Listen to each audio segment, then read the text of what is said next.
আচ্ছা ৰবুল, এতিয়া আমাৰ অসম বা নৰ্থ ইষ্টত বহুত মানুহে ফাইনেন্সিয়েল ট্ৰেডিংটোক জুৱা খেল বুলি কয়। কিহৰ কাৰণে তেওঁলোকে এই বস্তুটো জুৱা খেল বুলি কয়?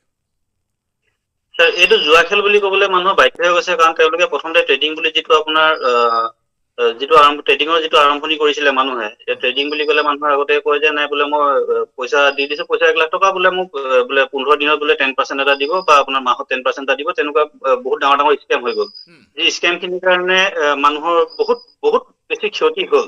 হুম। আৰু মানুহে একচুৱেলি ট্ৰেডিং সেইটোকে বুলি ভাবিছিল যে এইটো এটা ট্ৰেডিং হয় বুলি। তাৰমানে বস্তুটো কি, সেইটোতো পঞ্জি স্কিম আছিলে নে? তুমি এটাক সেইটো পইচা পঞ্জি দিবা, স্কিম এইটো আছিলে।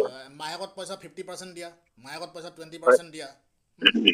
এইটো চিগনেল থাকিলেহে পইচা আহিব হয়। বস্তুটোত।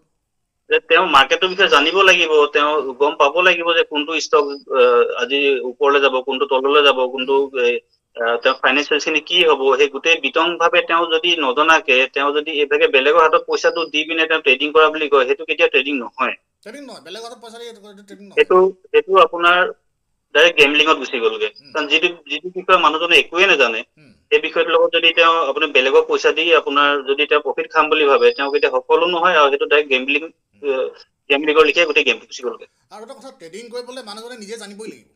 তেওঁ বেলেগৰ হয় ওপৰত ডিপেণ্ড কৰি ট্ৰেডিং কৰিব নোৱাৰে। হয় কাৰণ কোনো টিপছে মাৰ্কেটত কাম নকৰে, কোনো ৰবটে মাৰ্কেটত ডাইৰেক্টলি কাম নকৰে। নকৰে।